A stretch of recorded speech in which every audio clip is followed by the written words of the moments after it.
Bien-aimés chers et frères, estimables auditeurs, auditrices, téléspectateurs de partout, je vous salue dans le beau et précieux nom de Jésus. Bienvenue et bonne participation à votre émission phare, les non-dits de la leçon. Cette semaine, nous allons étudier la 7e leçon, fondement de la prophétie. Le texte de mémoire se trouve dans Ésaïe 6, le verset 8. J'entendis la voix du Seigneur disant, qui enverrai-je et qui marchera pour nous? Je répondis, me voici, envoie-moi. Prions ensemble. Seigneur, nous nous apprêtons à ouvrir ta parole.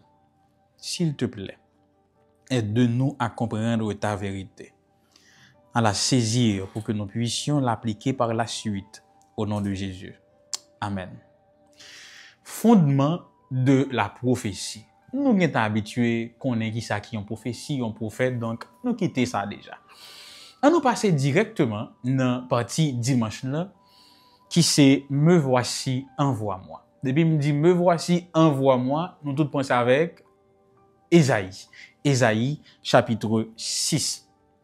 Dans Ésaïe chapitre 6, le prophète t'a pral gagner une vision. Qui ça qui passait dans vision ci là? Eh bien, dans Ésaïe 6, nous gagnons un prophète là qui, à un moment donné, il rend compte que le temple était rempli de fumée, symbole de la présence de Dieu. Et à ce moment, il va dire, malheur à moi.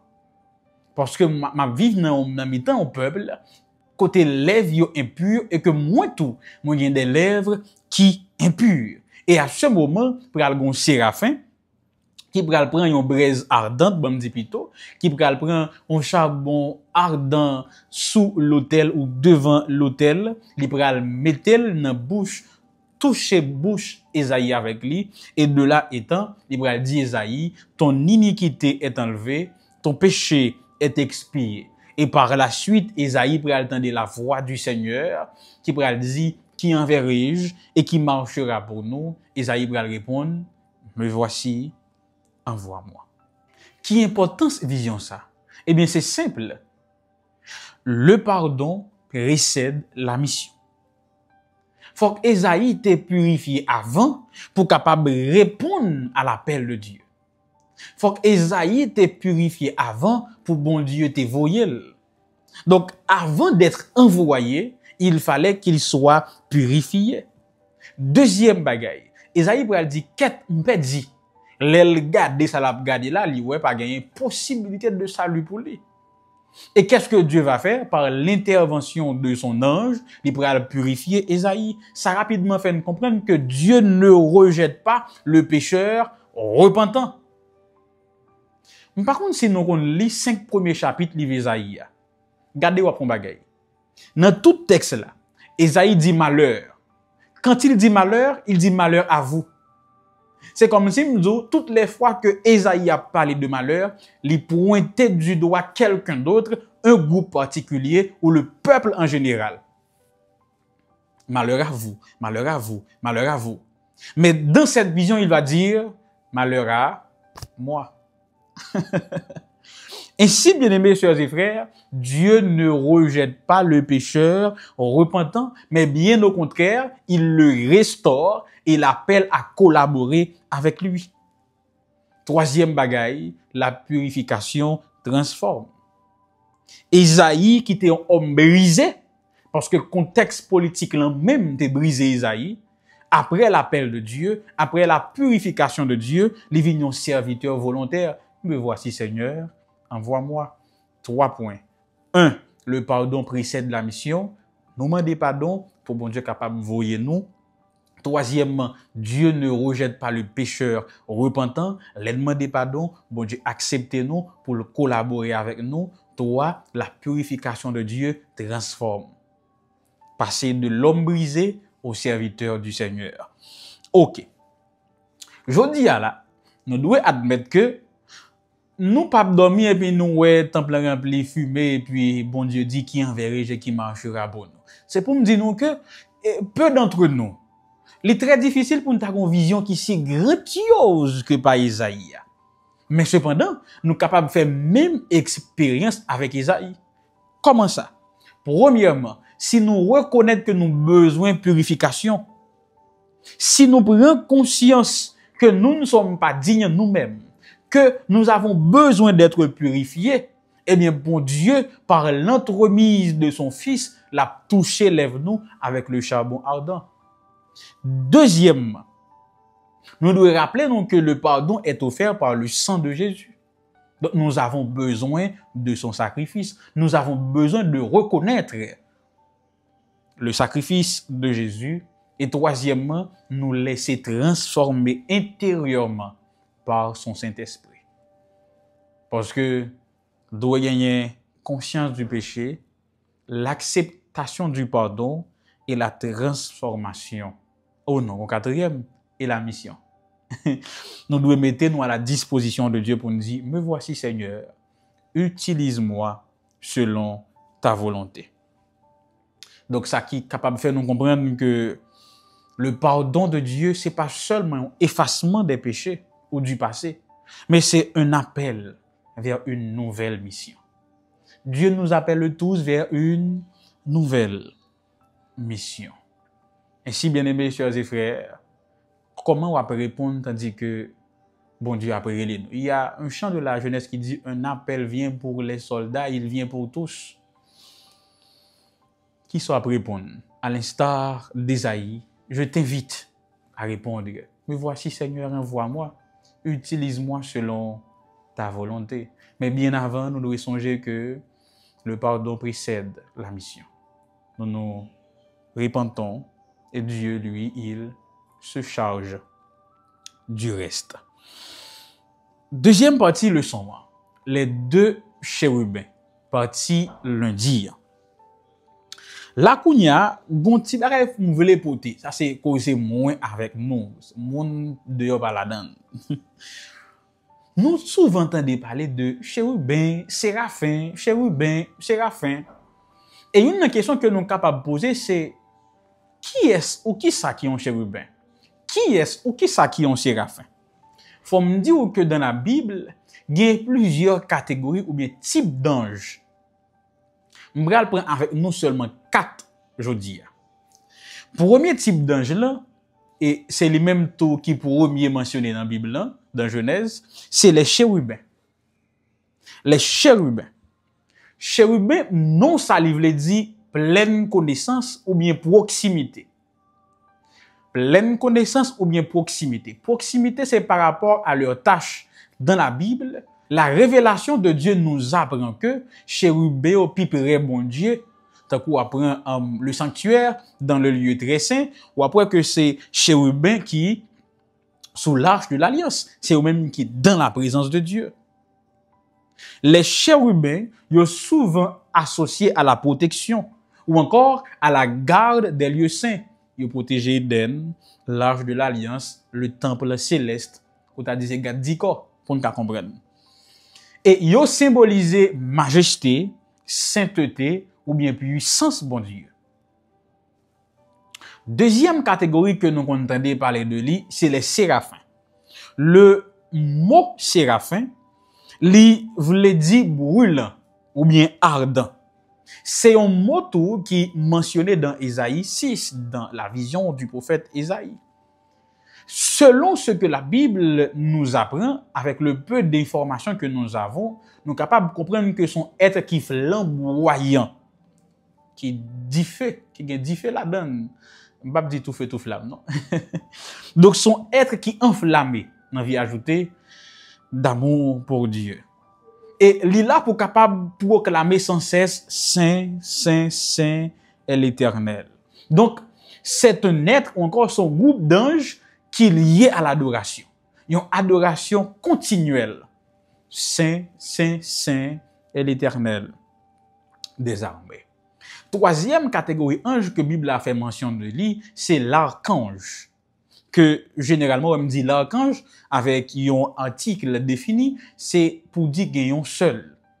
Parce que le mot archange est capable de sortir de deux mots grecs, arché, qui veut dire chef ou bien commencement, et puis angelos, qui veut dire ange. c'est le chef des anges, ou encore c'est l'ange qui a été là dès le commencement. Mais dans la théologie biblique, l'archange fait référence à Jésus, à Michael, qui est comme Dieu. Et dans la Bible, précisément dans Apocalypse 12, le verset 7, nous gagnons Michael, l'archange, qui a combattre contre Satan, qui pourra ressusciter croyant yo, selon 1 Thessaloniciens 4, le verset 16, selon l'interprétation des adventistes, bien sûr. Quatrième nom, c'est les anges, généralement, ou anges tout court, sans titre spécial. Tant qu'on prend Gabriel, parce qu'il n'y a pas de titre pour lui, qui vient annoncer la naissance de Jésus, Luc 1, verset 26. Donc, les anges, en général, ils sont là pour capable protéger, guider, transmettre des messages. Ils sont capables de tout intervenir en faveur du peuple de Dieu. Entre parenthèses, c'est des envoyés de Dieu.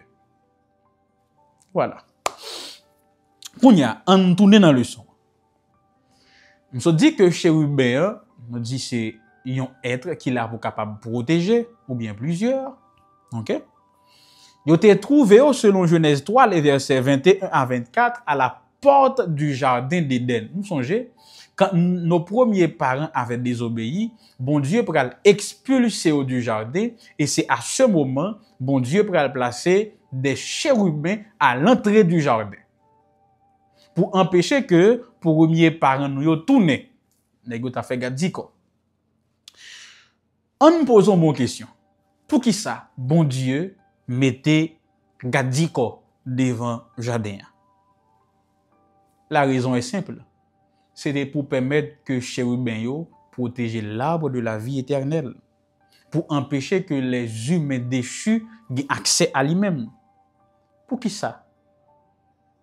Mais il t'a fait nous bien. Si nous mangé un pied bois, un fruit, qui t'a fait ne pas jamais mourir, problème nous t'a résoudre.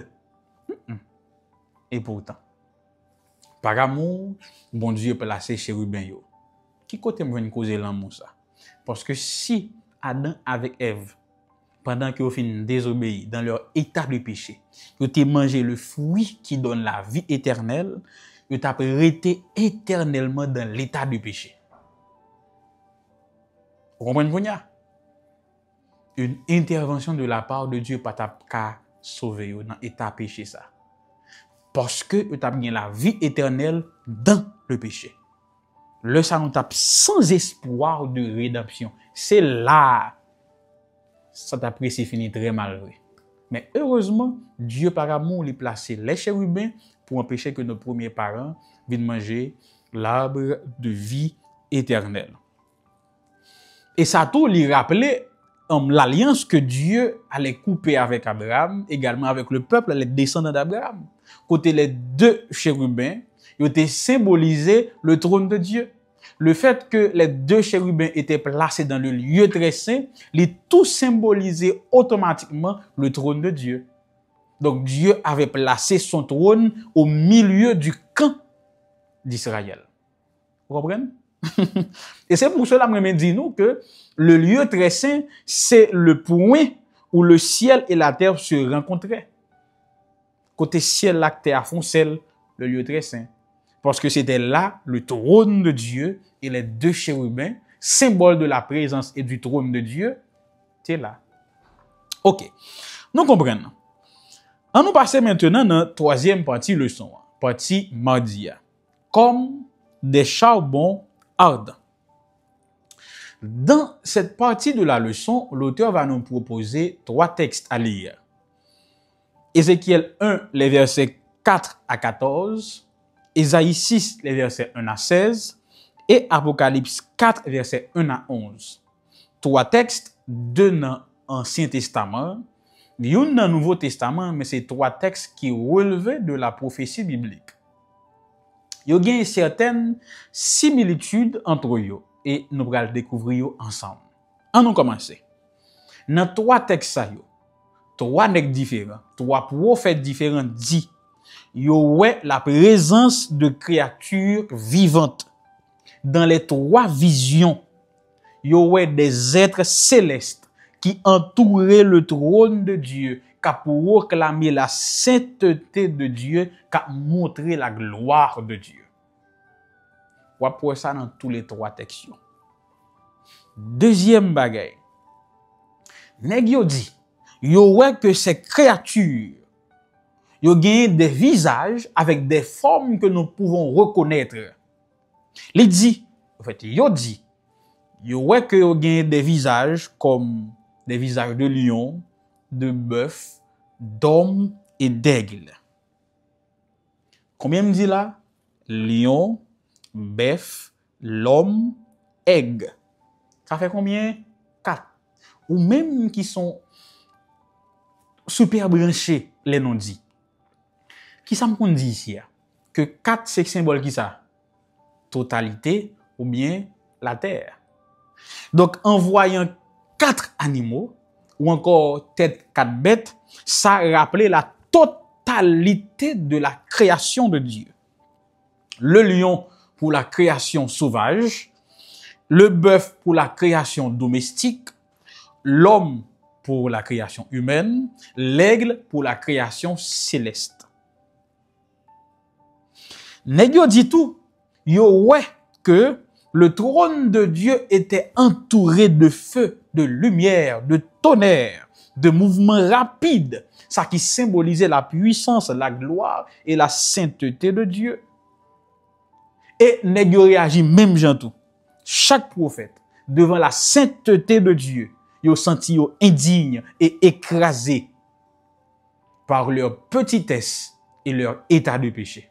Yo tout yo dit qu'est m'pedi. Lorsque vous contemplez cette scène parfaite de majesté divine, nèg yo incliné. Qui côté m'vle rive? Je pense que m'te dit ça dans la leçon semaine dernière là. Plus mon approché de Dieu, c'est plus mon avin humble. C'est exactement ça. Plus prophète yo vinn plus près bon Dieu, y a incliné yo. Parce que rend yo compte que yo pas rien vrai. Ça veut dire si m'ta levon bonjour m'ta rendre moi compte que orgueil rempli que moi, ou m'prend exemple en sur moi. Ça doit dire un grain bagaille. Denison, tu te trouves trop loin de Dieu. Si on bon l'aime t'a pensé quelque chose, comme trop pour nous ici, on doit dire Denison, tu te trouves trop loin de Dieu. Parce que c'est seulement en étant loin de Dieu que l'homme pense être quelque chose. Mais près de Dieu, l'homme se voit être petit. L'homme voit sa petitesse. C'est de loin, oui, ou est avion quelqu'un bel dans mi-temps des doigts tout. Mais de près, ou est sans dans l'entrée. Vous comprenez? Partie mercredi. Dieu parmi son peuple. Eh bien, nous allons tourner sur l'histoire d'Israël là. Mais non au point que nous pas souvent entendu parler de lui. Qui ça lié? Sous la directive de Dieu, les Israélites pourraient camper dans le voyage Joa. Ils ont déplacé vers la terre promise, ils ont monté un tabernacle, et puis chaque tribu installée au nombre de 12.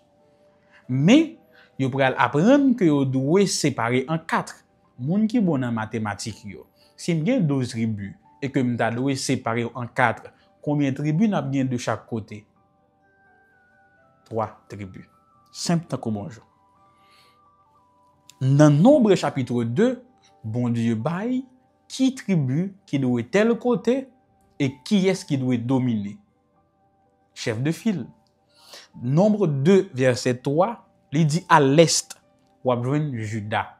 Donc Juda était le chef de l'est. Au sud, Nombre 2 verset 10, ou a besoin Ruben comme chef de file. Nombre 2 verset 18 à l'ouest, ou a besoin Ephraim comme chef de file. Nombre 2 verset 25 au nord, ou a besoin Dan comme chef de file.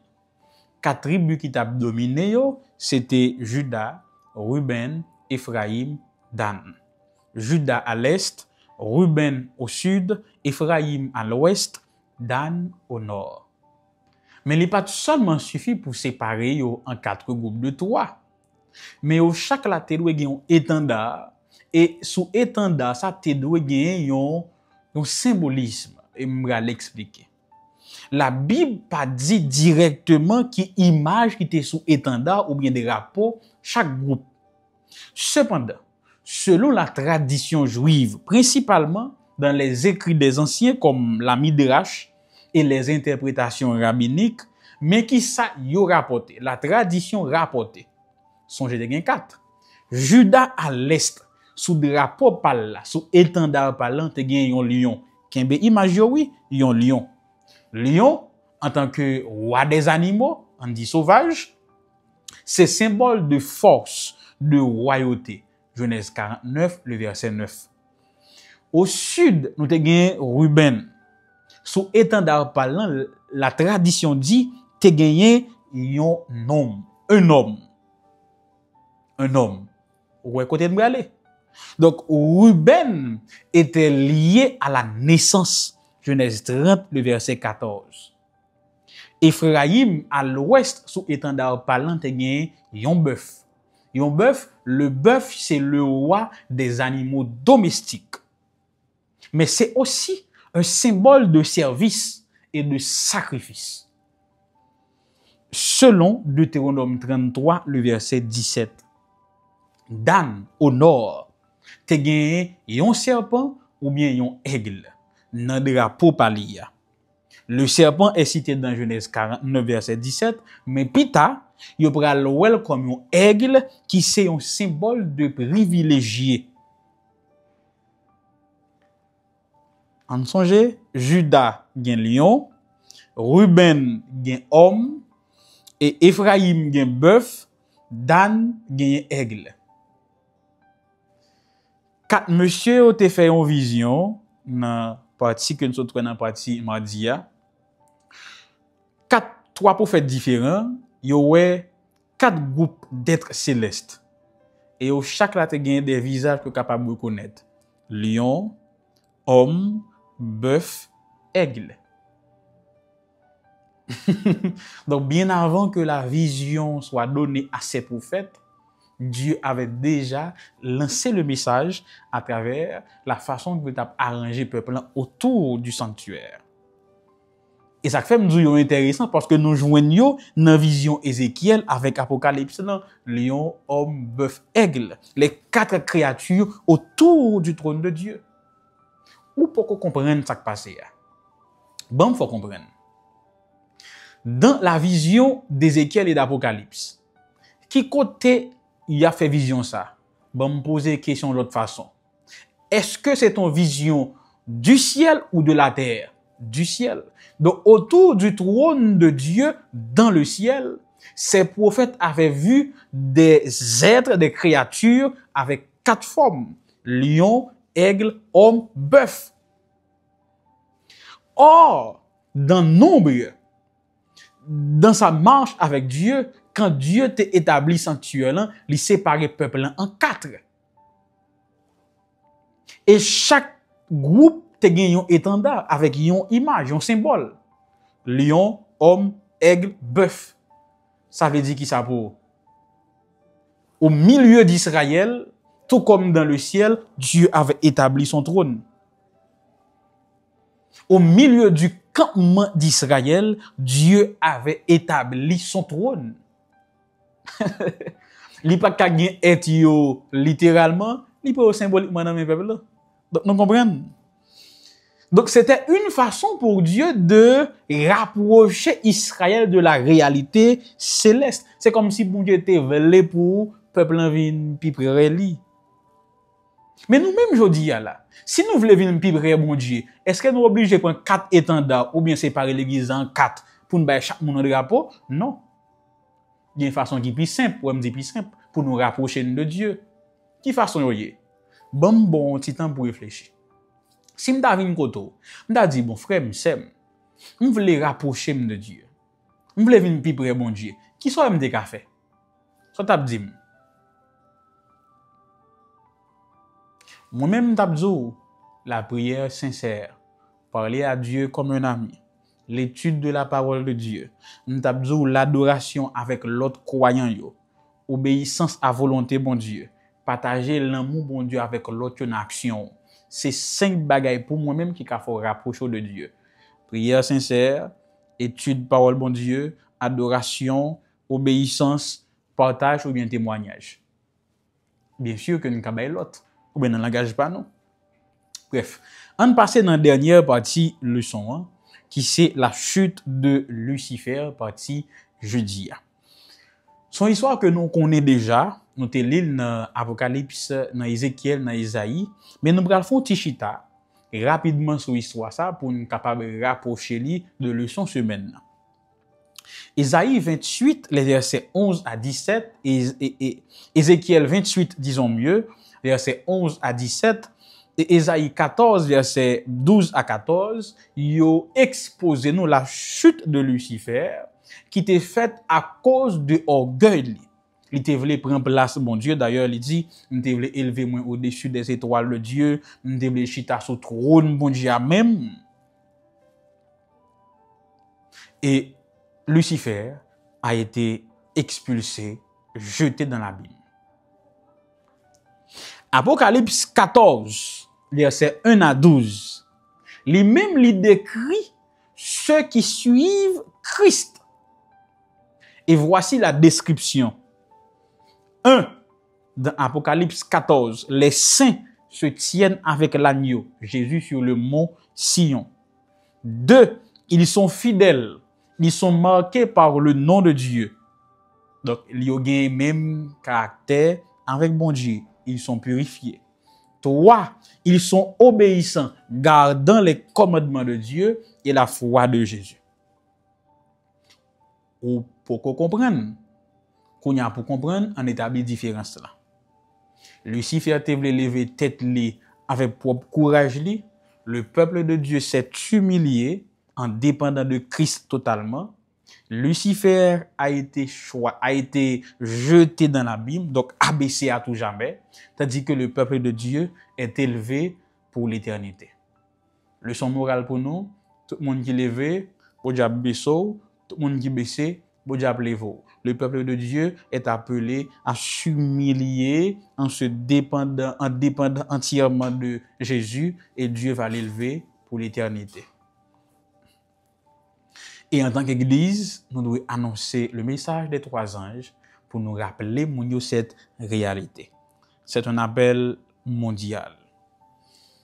Et mes chers et frères, nous devons prêcher cette humilité dans nos congrégations. À nous baisser nous, pour bon Dieu qu'à lever nous. Bon, nous campons là pour aujourd'hui. Leçon 7, fondement de la prophétie. Bonne étude à chacun de vous. En nous prier. Seigneur, s'il te plaît, ben nous humilité, fais nous sembler avec vous. Nous apprenons pile aujourd'hui, mérité pour nous appliquer. Nous faibles, nous pas jamais qu'à appliquer avec force par nous.